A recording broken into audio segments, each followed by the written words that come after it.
Welcome to For the Love of Books, a podcast by North Lanarkshire Libraries.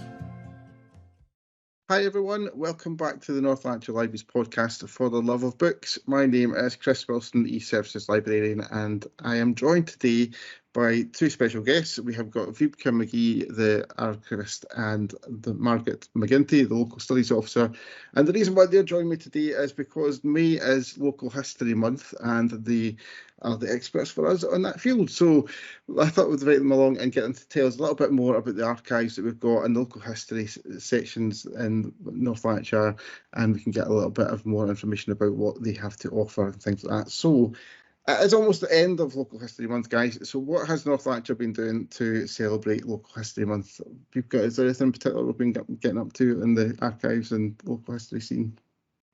Well, we are actually halfway through our family history course for beginners. Margaret has already completed her 2 sessions, which were an introduction mainly on the online resources and resources available in local studies. And I'll continue in the next couple of weeks with sessions about cemetery and poor law records and how to read old handwriting. So that's the one aspect. And Margaret has been busy populating our Twitter feed with stories, so she can maybe tell you a bit more about that.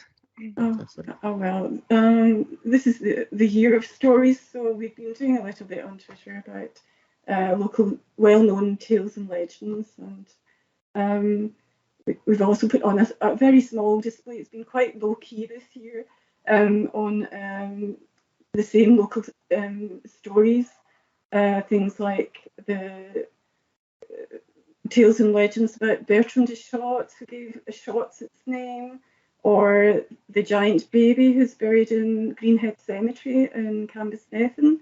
There's also stories about James Hamilton of Bothwell Hall, who assassinated the Earl of Murray in the 1500s, and it's believed to be one of the first assassinations by use of a firearm in the world. Wow. So all sorts of stories like healing wells, the Lee Penny that's reputed to cure diseases in cattle. There's a romantic Covenanting story about Mary Ray's Well, and Maggie Ramsay, the witch that goes to frequent the Old North Burn in Airdrie. So there's lots of stories. I think we're trying to gather these together and see what other people know as well. Yeah. So it's quite a lot. Yeah, and I know Airdrie Library have got an event coming up about that last one you just mentioned, so I'll tell you a little bit more about that near the end as well, which is very interesting. And one of the key aspects I'm sure you guys get asked a lot about is family history. You mentioned there we're kind of halfway through our online course and things like that. What sort of help can we offer the public if they're looking at their family histories? We have quite a wide range of services. Of course, we have an inquiry service where people can email, phone, of course, come into the Heritage Centre as well. They're stuck with their family history.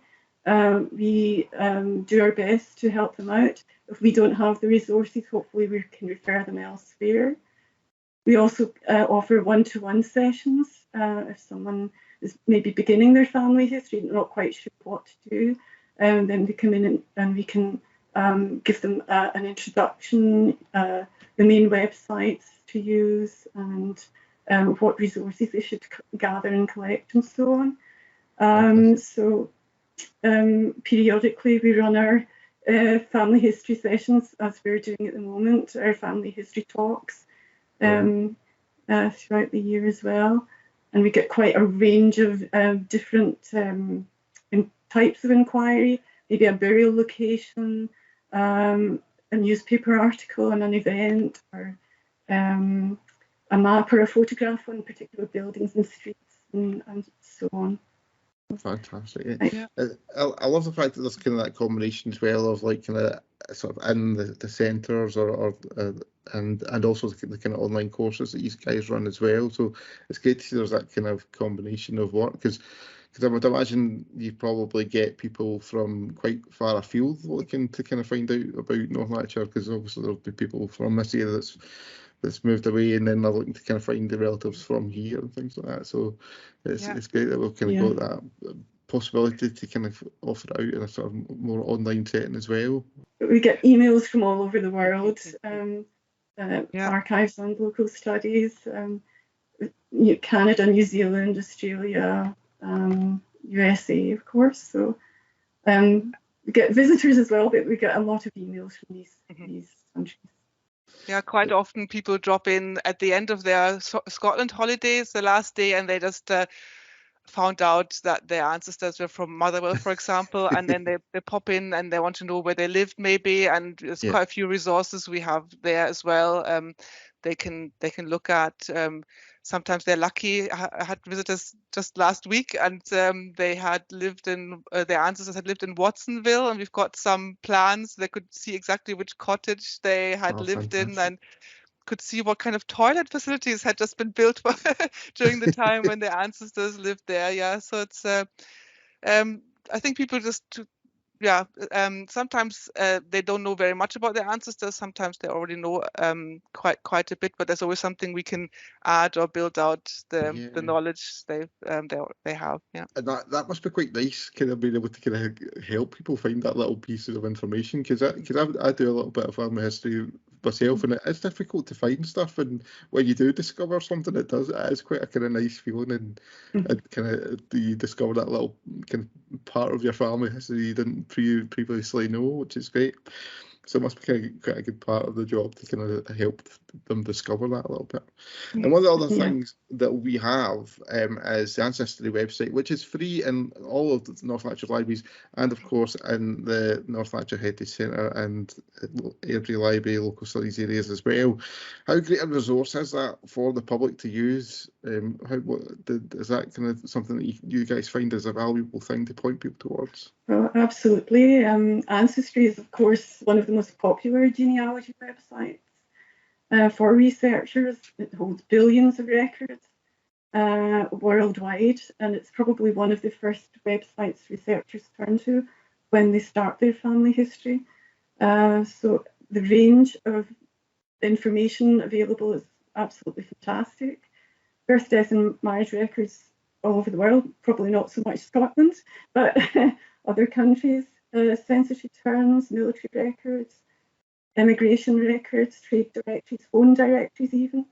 So, and one of the important features is public member trees, that people researching the same family can compare information found by other families.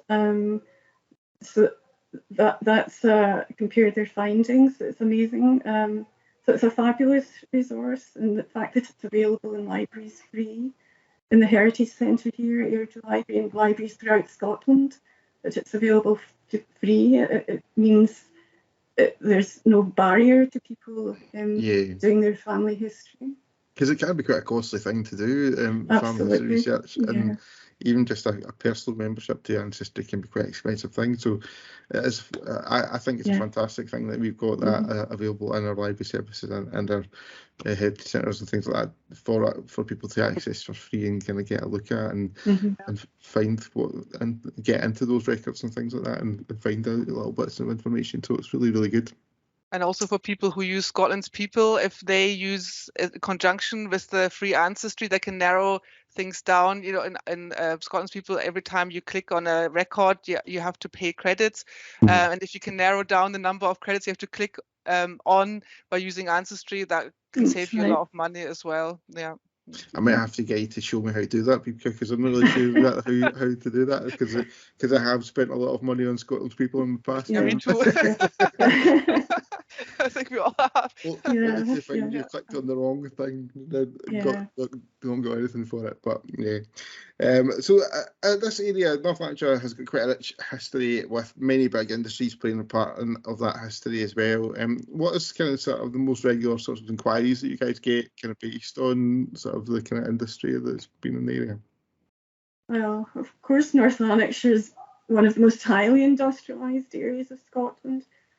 The coal mines, railways, canals, steelworks, variety of workshops and factories. So there's going to be a lot of interest in these industries.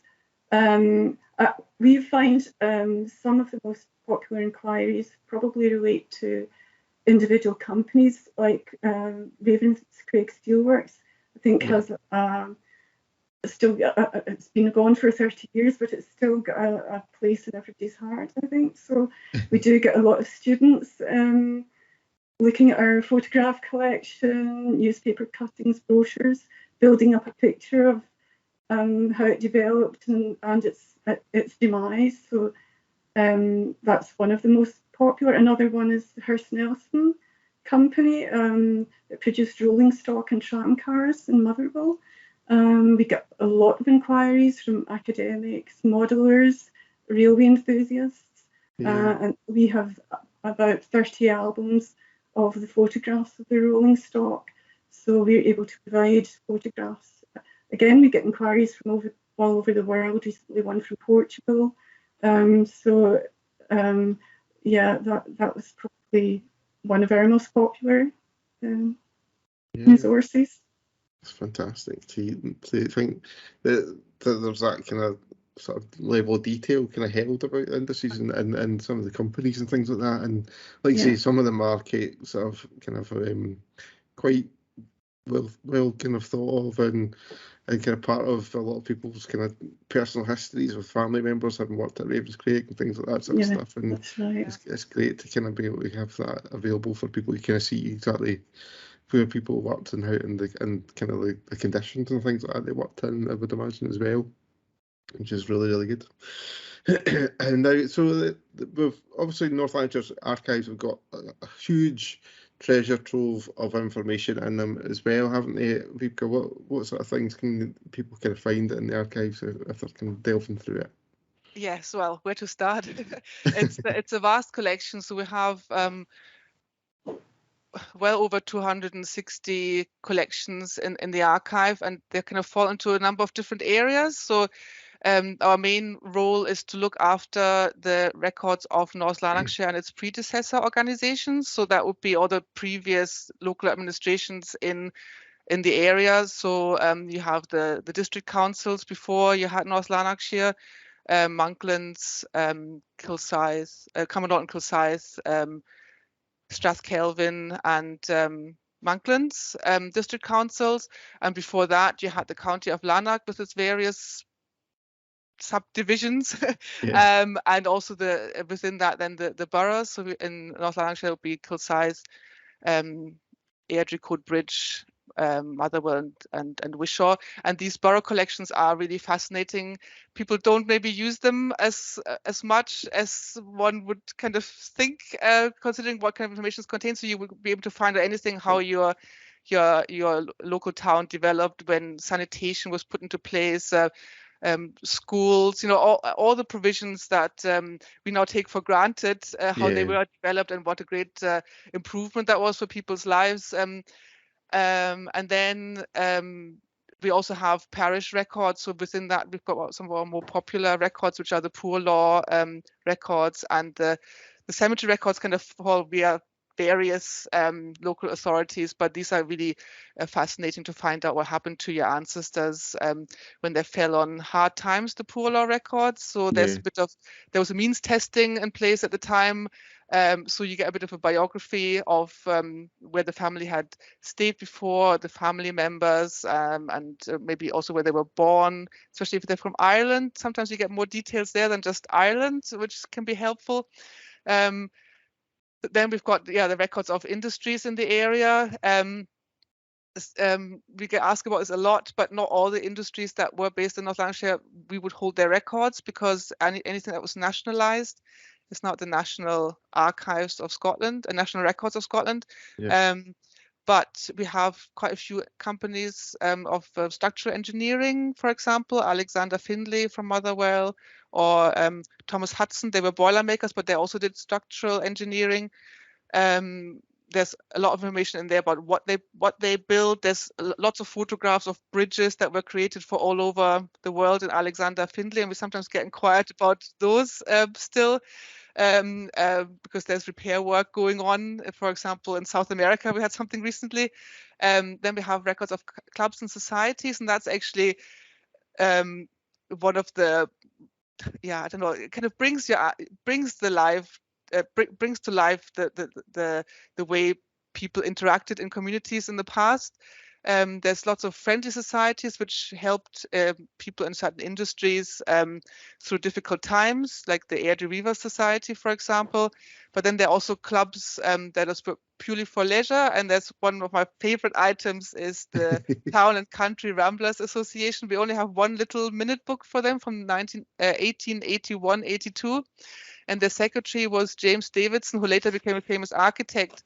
And it was membership was sort of from Glasgow, but also from Lanarkshire. And they went on tours throughout Lanarkshire, and you get descriptions of all the sites they visited. They visited Colvilles when they were pioneers in steel making, and they get shown around, and there's a detailed description of how that process worked. Or they visited Calder Crook's paper mill, and again, there's a description of the process. And then you get all the sort of little detail about the infighting, but the joking, the infighting of the townies against the country folk, and they have tug of war competitions and so on. Then we've got lots of images. They're within all kinds of collections. Again, anything housing, just family gatherings, family portraits, school photographs, school records as well in general. So any aspect of life really in North Lanarkshire can be found in those collections. We're obviously still trying to add to that, and we also know that some groups are underrepresented in our collections. So we're trying to sort of add to the picture continuously, and it doesn't all have to be very old. Although our oldest records go back to the 1500s. Wow. So there's some old charters, but they don't get asked for very often because quite often they're in Latin, and then the interpretive skills are not always there. But we've tried to help people with reading old records there as well, and do our best to make the collections accessible. Yeah, that's fantastic. You mentioned there about the very start of that, about the poor law records and things like that, and actually one of the things I was going to ask you next was about the digitisation of some of the records, because I know that some of them are now available on Ancestry via our service, and on there I did actually find one of my relatives, and it's a bit of a sad story, to be honest. It's a relative that got left, their husband left them and left them and left them in a kind of poor situation, and but it did give that kind of a little bit more detail of just finding their name on Scotland's People, for example, and give you that kind of a little bit more about their actual kind of life, and it was it's fascinating to see. And so those records must be kind of useful for people to find on Ancestry now they've been digitised. Yeah, they've been on Ancestry now since 2000, and I think they came on just around the time of lockdown, I think, coincidentally, sort of late 2019, I think it was August 2019, they came on Ancestry, and we have about 700,000 entries for electoral rolls and over 200,000 entries for poor law records. And the poor law records are extremely popular. We get tens of thousands of views of these every month. And it is just that kind of information that adds a little bit more to how you view your ancestors. And I think they create a lot of empathy for your ancestors because they obviously show them at a time when they didn't, when they had difficulties in their life because they needed support. And you can, they would, if you do a search on Ancestry, they would just come up as part of your general search.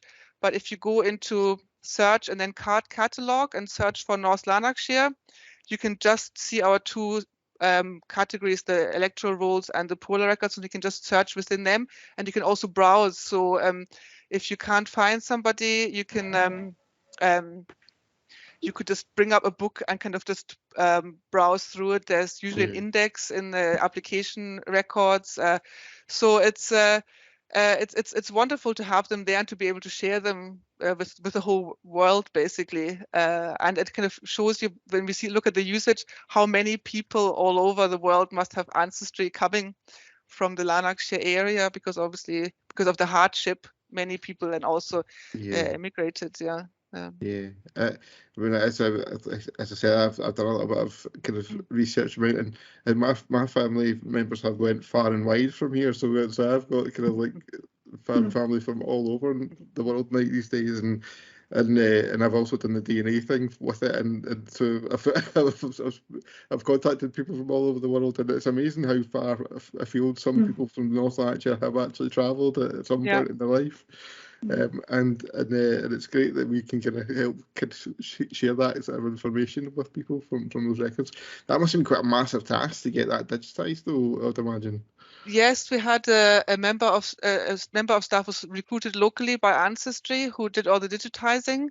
So they were based in the Heritage Centre in Motherwell, and we brought out all the books and they digitized them page for page. And then once that was completed, it was taken to Ancestry and they did a quality check. Some items had to be photographed again, and then Ancestry undertook the indexing. And then once that was all done, they went online. Yeah, so it took, I don't know, about a year and a half, I think. It actually didn't take as long as one, but the actual digitizing and indexing maybe about a year and a half and 2 years. But in the run-up, there was a lot of work involved as well, just for them to check what kind of records were of interest and working out legal agreements and so on. Yeah. So. Yeah, fantastic. Now, have you guys got any special events coming up, or talks and things like that people can kind of watch out for that's coming up soon, that you might want to highlight to anyone that might be listening? Well, we are, as I said earlier, we are currently part of the way through a 4-week set of talks. So later this week on Thursday, Wiebke will be giving a talk on poor leaf and cemetery records. And so I think there may still be, I'm not sure. There could be some places. I'm not sure. And next week she'll be looking at paleography. Going further in your family history research, you'll more likely to come across handwritten records. So some hints and tips on how to read these records from Wiebke. And I think also covering more of the archive collection as well. I'll be repeating a beginner's talk on the 9th of June, Thursday the 9th of June, for absolute beginners in family history research. We are hoping to run another series of talks later in the year, probably in the autumn, but the dates and topics are still to be decided. But if anyone wants to keep an eye on the Culture NL website under museums, you might you'll find us listed there. There's also going to be, in conjunction with museums, a focus group on Motherwell swimmers coming up on the 28th of June. So again, that's something people might want to look out for. Fantastic. And how's the best way for people to book onto these courses and things like that if they're interested? Well, the talks Wiebke are running are run through Eventbrite at the moment. The family history one, I'm doing at the end of the session. You can email us, I think, at the Heritage Centre for that one. So it's just heritagecentre@northland.gov.uk to sign up for that one. But I think otherwise they'll be advertised on the website. Fantastic. Brilliant. And now we mentioned, I think we mentioned at the start about the kind of the Twitter account a little bit. That is one of my favourite parts of the Heritage Centre, is the Twitter account. It really gives a little gem of information, shares little bits of the collection and things like that. Has that been another great way of getting the collection out there and showcasing it to a kind of wider world as well, and getting it out on the internet a little bit? It's always good to have different ways of promoting your service. Of course, on Twitter, people have to sign up, so they might already have an interest in your area. But it does give people an idea of what resources are available. If people can't come into the Heritage Centre, they might be able to see an item that ordinarily they wouldn't be able to see. And it is a useful way of also just engaging with the community, getting people, if you ask questions, getting a response, maybe an unidentified photograph, and then somebody is able to give you the information. So it's very useful and a good resource that way.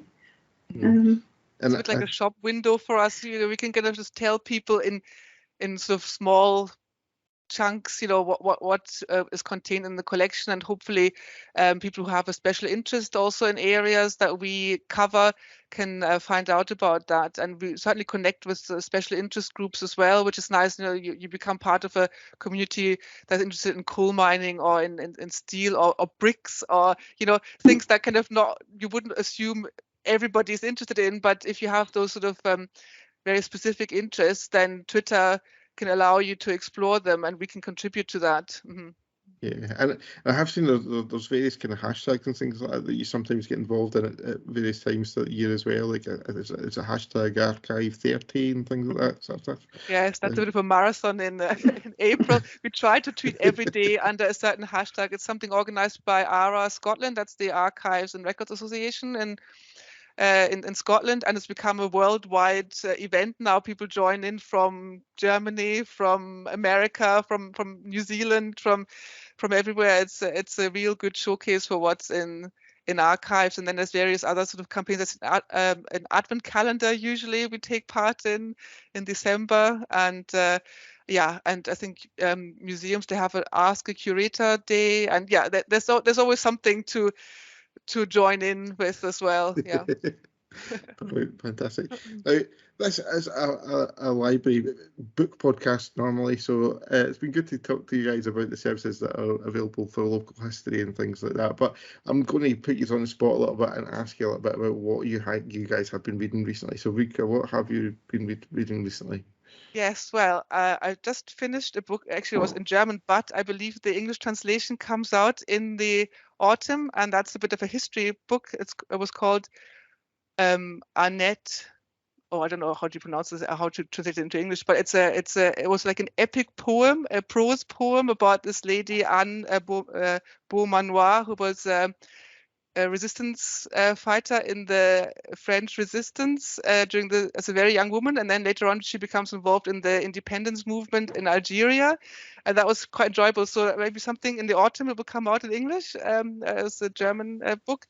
And now I've just started Monica Ali Love Marriage, and I'm only on page 60 odd something, so I'm not 100% sure exactly how it's going or where I will be going, but it's interesting. It's about it's set sort of in London in the and you've got two young doctors who want to get married, and one is from Indian Muslim background, and the other one is very sort of English upper middle class background, and it's about trying to organize. At the moment, they're just trying to organize the marriage and trying to their wedding, and how to please all the family members, which doesn't seem to be going that well. So I don't know how far in the future of this it will go, but it's an enjoyable read.